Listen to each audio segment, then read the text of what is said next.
وحده لا شريك له ونشهد أن سيدنا ومولانا محمدا عبده ورسوله قال الله تعالى وتبارك في القرآن المجيد والفرقان الحميد واتخذوا من مقام إبراهيم مصلى آمنت بالله صدق الله العظيم تمام احوال کو پڑھیں الصلاۃ والسلام علیک یا سیدی یا رسول اللہ الصلاۃ والسلام علیک یا سیدی یا حبیب اللہ الصلاۃ والسلام علیک یا سیدی یا رحمۃ للعالمین وعلی آلک واصحابک یا شفیع المذنبین۔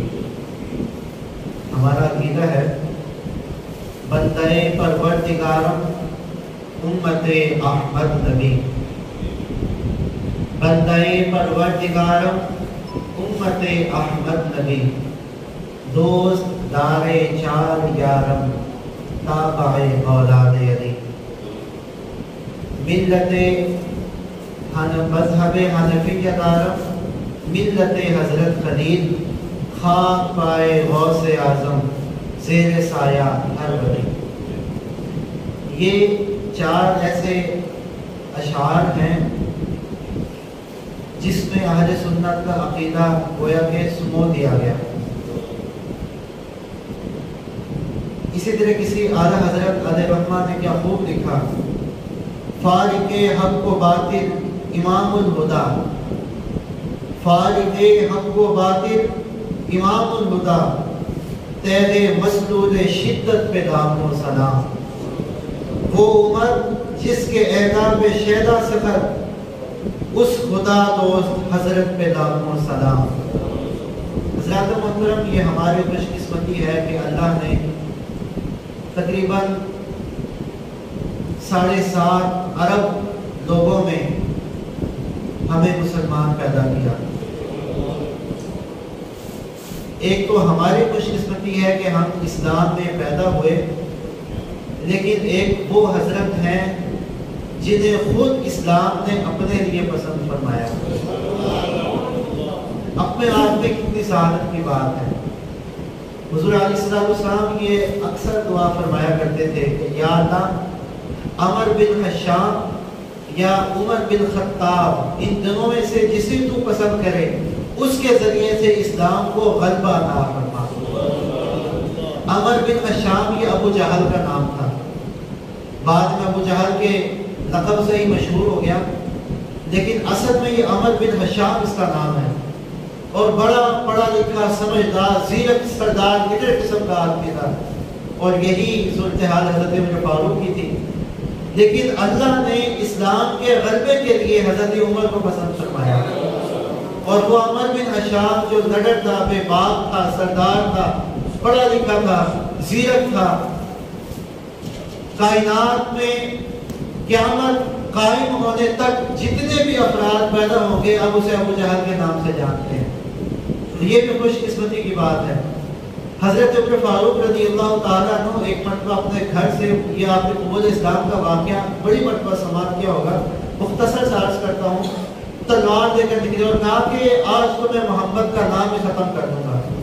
بڑے غصے اور غضب کے ساتھ معاذ اللہ نکلے، اور راستے میں ابھی جا رہے تھے کہ ایک مسلمان سے ملاقات ہوئی۔ وہ مسلمان ابھی انہوں نے اعلانیہ طور پر اسلام قبول نہیں کیا تھا، خفیہ طور پر مسلمان تھے، اور یہی تقریباً تمام مسلمانوں کی صورتحال تھی۔ تلوار لے کر جا رہے ہیں، راستے میں شخص ملا اور کہا کہ عمر کدھر کا ارادہ ہے؟ کہا کہ آج میں محمد کو معاذ اللہ قتل کرنے کے ارادے سے نکلا ہوں۔ کہا کہ تم محمد کو قتل کرنے جا رہے ہو، اپنے گھر کی خبر ہی نہیں، تمہارے اپنے بہن اور بہنوئی جو ہیں وہ بھی مسلمان ہو چکے ہیں، وہ اسے واپس پڑھ کے سیدھے اپنی بہن کے گھر گئے۔ بہن کے گھر گئے تو اندر سے آواز آ رہی تھی۔ آواز کس کی آ رہی تھی؟ اعوذ باللہ من الشیطان الرجیم، بسم اللہ الرحمن الرحیم، طٰہٰ ما انزلنا علیک القرآن لتشقیٰ الا تذکرۃ لمن یخشیٰ تنزیلا ممن خلق الارض والسماوات العلیٰ۔ یہ آیات مقدسہ آپ کی جو بہن اور بہنوئی وہ تلاوت کر رہے تھے۔ اب ہمیں تو ہم نے سنا ہے ممکن ہے سمجھ نہ آئی ہو، لیکن قرآن پاک کا ایک نظمی جو حسن ہے اس سے تو ہم نے آپ کو محسوس کیا ہوگا. لیکن حضرت عمر فاروق رضی اللہ تعالیٰ تو سمجھنے والے تھے، اہل زبان میں. جب انہوں نے سنا تو ان کے دل پر اس کلام نے اثر کیا، لیکن غصہ اس پر غالب تھا. اندر گئے، جا کر اپنی بہن کو بھی تنگ کیا، مطلب بہن کو بھی مارا، اور اس کے بعد اپنے بہنوئی کو بھی مارا. اور جب مارنے کے بعد خود ندامت، اپنے آپ میں شرمندگی محسوس ہوئی اور لگا کہ یہ تو میں نے بہت غلط کام کر دیا. بعد میں پریشان ہو کر، نادم ہو کر، شرمندہ ہو کر بیٹھے اور کہا، اپنے بہن کو بلایا، پوچھا کہ تم کیا تلاوت کر رہی تھی؟ انہوں نے کہا کہ میں قرآن مجید فرقان حمید کی تلاوت کر رہی تھی. تو عرض کیا کہ مجھے وہ کلام مقدس ذرا لا کر دکھاؤ. کہا کہ ابھی آپ ناپاک ہیں، آپ پہلے وضو کریں، پاکی حاصل کریں، طہارت حاصل کریں، اس کے بعد میں کلام مقدس آپ کو پیش کروں گی. جس وقت وہ کلام مقدس آپ کے سامنے پیش کیا گیا، آپ سورہ طٰہٰ کی آیات تلاوت کر رہے ہیں، ساتھ ہی ساتھ آپ کی آنکھوں سے آنسوں کی برسات ہو رہی ہے. تو اس قدر آپ کے دل پر قرآن نے اثر کیا. آپ نے اپنے بہنوں سے کہا کہ مجھے رسول اللہ کے پاس لے جاؤ. تو وہ عمر جو اب سے کچھ دیر پہلے حضور علیہ السلام کو قتل کرنے کے معاذ اللہ ارادے سے نکلا تھا، اب وہ اپنے بہنوئی کے ساتھ کلمہ پڑھنے کے لیے نکل پڑا ہے. ادھر حضرت امیر حمزہ رضی اللہ تعالیٰ وہ بھی ابھی مسلمان ہوئے تھے، دار ارقم کے اندر موجود ہیں. حضرت ارقم بن زید رضی اللہ تعالیٰ کا گھر جو کہ کوہ صفا کے دامن میں موجود تھا، وہاں پر موجود ہے. صحابہ کرام بھی موجود ہیں. دیکھا عمر دور سے چلے آ رہے ہیں، بڑی تیزی کے ساتھ چلے آ رہے ہیں. صحابہ کرام عرض کے یا رسول اللہ، آج عمر دار ارقم کی طرف آ رہے ہیں. امیر حمزہ رضی اللہ تعالیٰ تو کھڑے ہوئے، عرض کے یا رسول اللہ، اگر یہ کسی نیک ارادے سے آ رہے ہیں تو فابیہا، لیکن اگر کسی برے ارادے سے آ رہے ہیں تو آج عمر کا سر میں اپنے ہاتھ سے قلم کروں گا. حضرت امیر حمزہ رضی اللہ تعالیٰ نے بڑے بہادر تھے، اور یہ دونوں ہاتھوں میں تلوار پکڑ کے بیعت کو دونوں ہاتھوں سے لڑائی کیا کرتے تھے. اس قدر بہادر آدمی.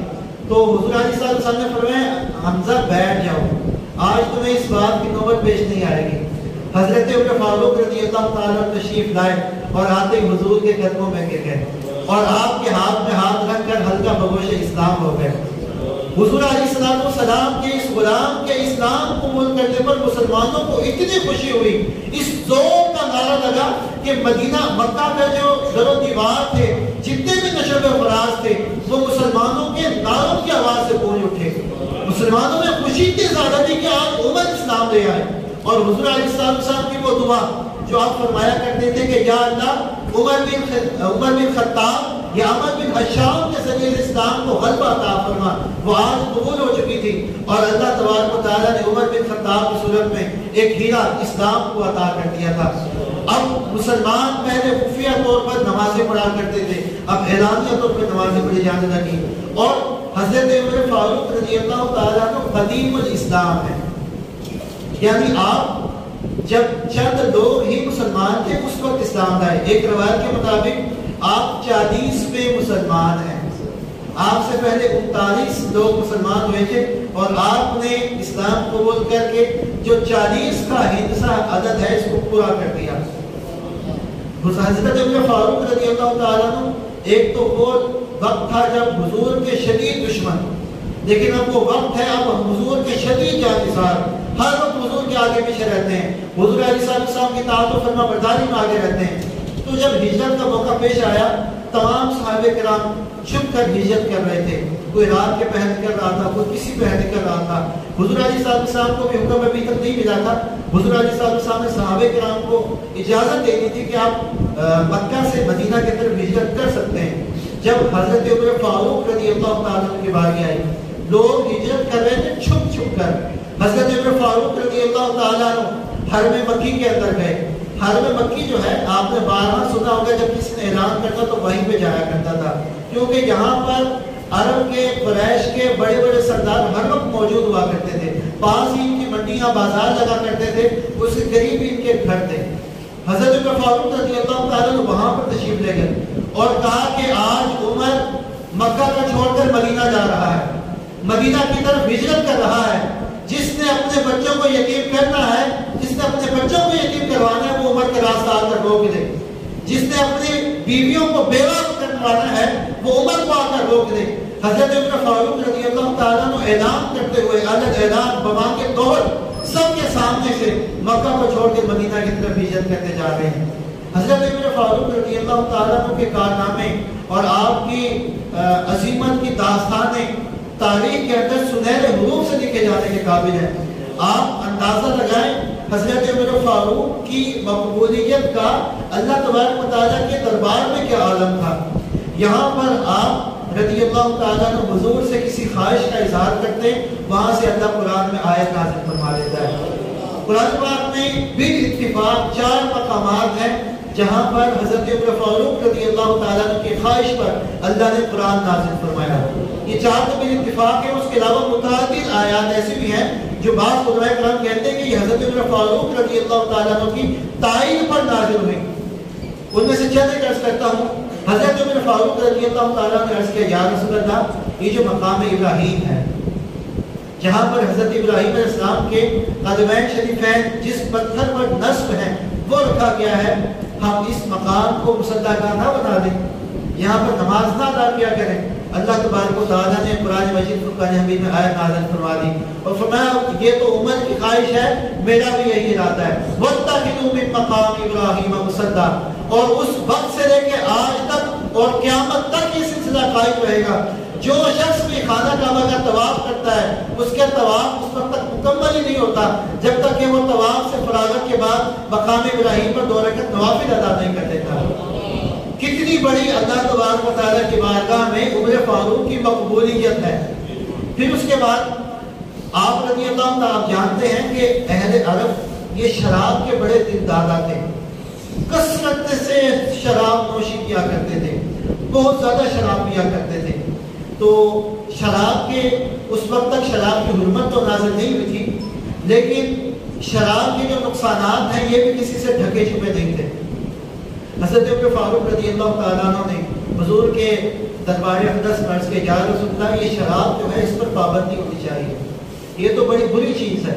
اس سے پہلے قرآن مجید فرقان حمید میں شراب کی ناپسندیدگی کی آیات نازل ہو چکی تھی, لیکن حرمت ابھی تک نہیں نازل کی گئی تھی. ابھی حضرت عمر فاروق رضی اللہ تعالیٰ عنہ نے خواہش کا اظہار کیا تھا, یہاں پر اللہ نے قرآن میں آیت مبارکہ نازل فرما دی اور اس کے بعد سے اہل اسلام کے لیے جتنے بھی مسلمان ہیں سب کے لیے شراب پینے کو ہمیشہ کے لیے حرام قرار دے دیا. تو شراب کی حرمت بھی حضرت عمر فاروق رضی اللہ تعالیٰ عنہ کی گویا کے خواہش پر نازل ہوئی. اسی طرح ابتدائی اسلام میں خاص پردے کا سسٹم نہیں تھا, جیسے آج پردہ کیا جاتا ہے خواتین کا, اس طرح کا پردہ نہیں تھا, بلکہ جو ہی عرب کا ایک دستور تھا, رواج تھا, اسی کے مطابق خواتین پردہ کر دیا کرتی تھی. جنہوں نے نہیں کرنا ہوتا تھا وہ نہیں کیا کرتی تھی. حضرت عمر فاروق رضی اللہ تعالیٰ عنہ نے حضور علیہ السلام سے اس خواہش کا اظہار کیا اور کہا کہ یا رسول اللہ, خواتین کے لیے پردے کا خاص اہتمام ہونا چاہیے تاکہ جو آزاد مسلمان خواتین ہیں وہ مشرک اور غلام جو لونڈیاں ہیں یا غلام خواتین ہیں ان سے ممتاز ہو جائیں, الگ ہو جائیں, مسلمانوں اور غیر مسلموں کے درمیان فرق قائم ہو جائے. یہاں پر خواہش کا اظہار کر رہے ہیں, وہاں پر اللہ نے قرآن میں آیات مقدسہ کو نازل فرما دیا. اس سے بڑھ کر دیکھیں, ہم قرآن کو پڑھیں ہمیں ثواب ملتا ہے, قرآن کو سمجھنا ہمارے لیے باعث سعادت ہے, ہمارے لیے زندگی سنور جانے کا ذریعہ ہے. وہ کتنے خوش نصیب لوگ ہیں جن کی منشا پر, جن کی چاہت اور خواہش پر اللہ قرآن کو نازل فرما دیتا ہے. کتنے خوش نصیب لوگ ہوں گے. حضرت عمر فاروق رضی اللہ تعالیٰ جس پر خلیفہ بنے اس وقت حالات جو ہیں بڑے سازگار تھے. صدیق اکبر رضی اللہ تعالیٰ نے بڑی جاں فشانی کے ساتھ اپنے 2 سال کے دور خلافت میں امت مسلمہ کے جتنے بھی مشکل مراحل تھے اپنی خلافت کے اندر انہیں طے کیا. وہ جتنے بھی مشکلات تھے اپنی زیرت سوچ کے ساتھ, اپنی دردیشی کے ساتھ ان تمام مسائل کو حل کیا.